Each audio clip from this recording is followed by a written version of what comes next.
எங்களை மாதிரி யூடியூப் ரிவ்யூவர்ஸை சாட்டையால் அடிக்கிறீங்களா, சப்போர்ட் பண்ணுறீங்களா? அது ரெண்டுமே இருக்குது. அதாவது வந்துட்டு ரெண்டு பேருக்குமே ஈக்குவலாக தான் ஆனந்த் பண்ணியிருக்காங்க. ஆக்சுவலாக வந்துட்டு ஒரு ரிவ்யூவர்னால் எப்படி இருக்கணும் அப்படின்றதும் இந்த படத்தில் இருக்குது.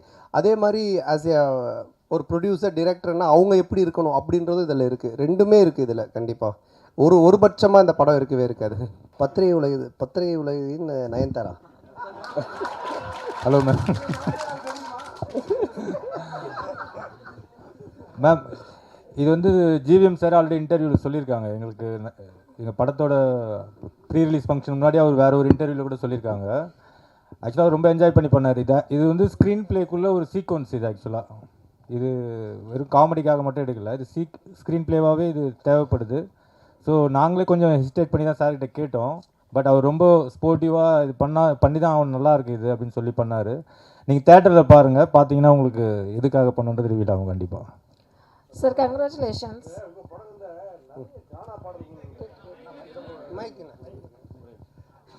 உங்கள் படங்களில் நிறைய கானா பாடல்களுக்கு முக்கியத்துவம் கொடுக்குறீங்க. அதுக்கு என்ன காரணம்? அதுக்கு இந்த ஹீரோக்களில் நீங்கள் ஹீரோவாக ஆகிட்டீங்க.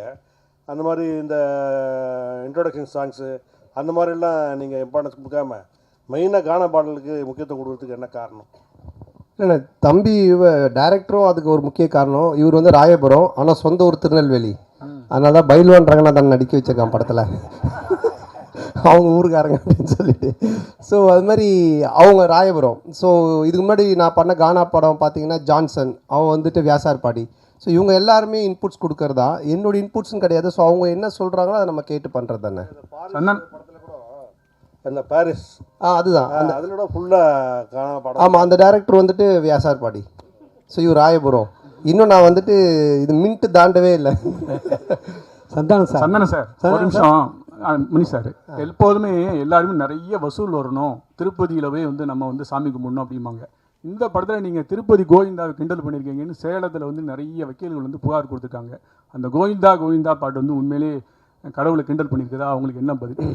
அதானே. இல்லை, அது வந்து கிண்டல் கிடையாது. அதாவது நிறைய பேர் நிறைய விஷயங்கள் சொல்லுவாங்க, ஓகேங்களா. இப்போ பார்க்குறவங்க எல்லாரும் அவங்களோட சஜஷன் சொல்லுவாங்க, இது சரியில்லை, அது மாற்றணும், இது பண்ணணுன்ட்டு.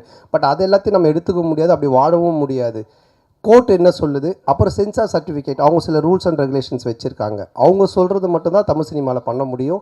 ஒரு கோர்ட்டு சொல்கிறதா நம்ம செய்ய முடியும். போகிறவங்க வரவங்க சொல்கிறதெல்லாம் நம்ம கேட்டு எதுவும் செய்ய முடியாது. ஆமாம், சென்சாரில் வந்து அவங்க பார்த்துட்டு என்ன கரெக்ஷனாக சொல்லியிருக்காங்க, அதையும் நாங்கள் பண்ணியிருக்கோம். ஸோ அதனால் கரெக்டான ஒரு விஷயம்னா அது ஒன்று சட்டம், கோர்ட், இல்லைன்னா சினிமாவுக்கு சென்சார். இதை தவிர ஒரு போகிறவங்க வரவங்கலாம் சொல்கிறாங்க, நம்ம என்ன பண்ண முடியும்? அது அவங்களோட கருத்து. சந்தானம். ஆமாம், அதில் நீங்கள் இப்போ பார்த்தீங்க அந்த பாட்டில் வந்துட்டு அந்த பாட்டு வரும், நடுவில் இவனோட கேரக்டரை பற்றி வரும். ஆனால் இதுக்கும் அந்த பாட்டுக்கும் சம்மந்தம் இருக்காது. இப்போ நம்ம பெருமாளை பற்றியோ இல்லை கோவிந்தாவை பற்றியோ நம்ம கிண்டலாக பண்ணி தான் சொல்லலாம். அது எனக்கு வந்து நான் வந்து திருப்பதிக்கு போய் இப்போ இந்த ரிலீஸ் பண்ணி கூட நாங்கள் போகிறோம். நாங்கள் வந்து வருஷம் எல்லா படத்துக்குமே நானும் ஆனந்தம் கீழே இருந்து மேலே நடந்தே போவோம். இப்போ இந்த தடவையும் போகிறோம். நான் பெருமாளுடைய பக்தர். எனக்கு பெருமாள் ரிலீஸ் பண்ணி நான் போய் வேண்டிப்பேன். அவருடைய பாட்டு ஃபஸ்ட்டு வரணுன்றது என்னுடைய ஒரு ஆசையாக இருந்துச்சு. அதை தான் நம்ம வச்சுருக்கோமே தவிர. ரெண்டாவது உங்களுக்கு தெரியும், நான் வந்துட்டு கடவுள் நம்பிக்கை உடையவன். இன்றைக்கி டிஷர்ட் கருப்பு போட்டுக்கிறதால கேட்குறீங்களா?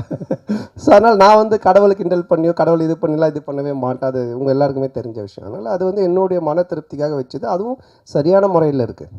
சந்தானம் சார் சந்தானம், நீங்கள் தமிழ் படைப்பாளி, பாட்டாளி, நல்ல தமிழ் பேர் வச்சுருக்கலாமே. இதுக்கான ஆக்சுவலாக வந்துட்டு இது தில்லுக்கு துட்டு 1லேருந்து ஆரம்பித்த சீக்வல்னு. இது தில்லுக்கு துட்டு 1, தில்லுக்கு துட்டு 2, அதுக்கப்புறம் டிடி ரிட்டர்ன்ஸ். ஸோ இப்படி எல்லாமே அதில் வந்ததுனால அதனுடைய சாயல் இருந்தால் ஈஸியாக ஆடியன்ஸ் கொஞ்சம் ரீச் ஆகும் அப்படின்றதுக்காக தானே தவிர, இல்லைனா நீங்கள் சொன்ன மாதிரி இப்போ நம்ம நல்ல ஒரு தமிழ் பேர் இதுக்கப்புறம் வைக்கலாங்க. சந்தானம் சார், இங்கே சொல்லுங்கள்.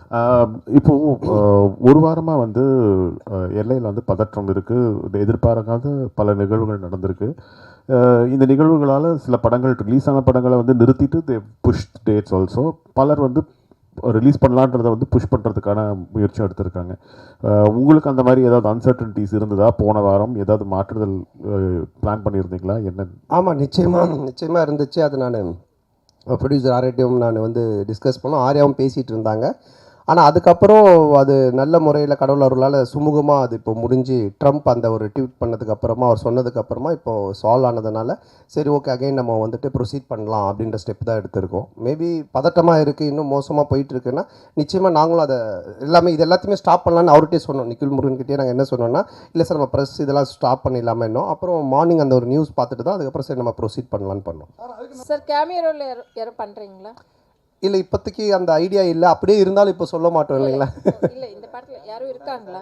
இந்த படத்தில் அதான் அது இப்போ சொல்ல முடியாது அப்படியே இருந்தாலும், ஏன்னா படத்தில் ஒரு சர்ப்ரைஸ் எலமெண்ட்டாக தானே அது இருக்கும். ஆனால் அப்படின்னு எதுவும் இல்லை, அப்படி இருந்தாலும் சொல்ல மாட்டோம்.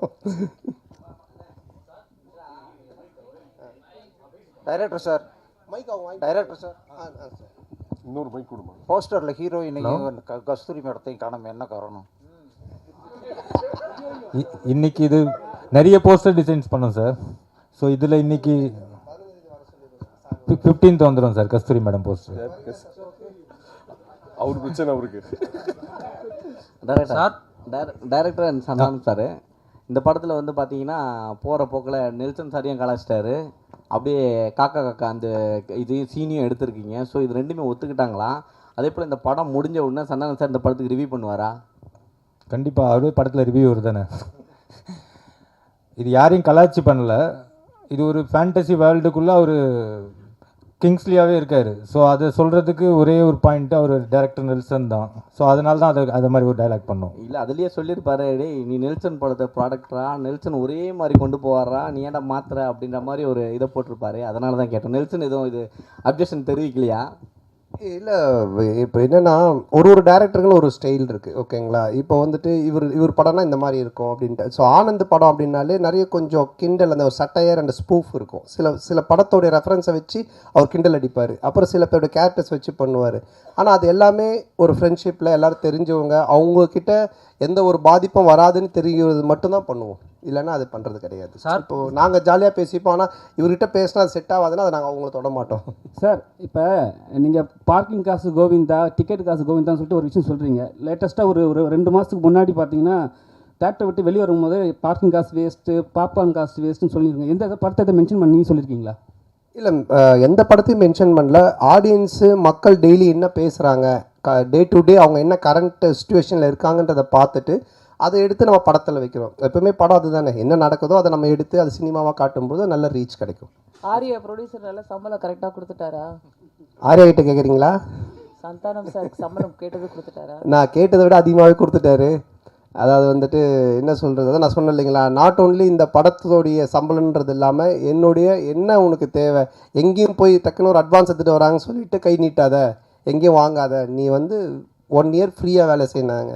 அதான் நான் சொன்னேன், வீட்டை விட இடிச்சாங்க, புது வீடே இப்போ கட்டியிருக்கேன், எல்லாம் காரணம் ஆர்யா பவன் தான்.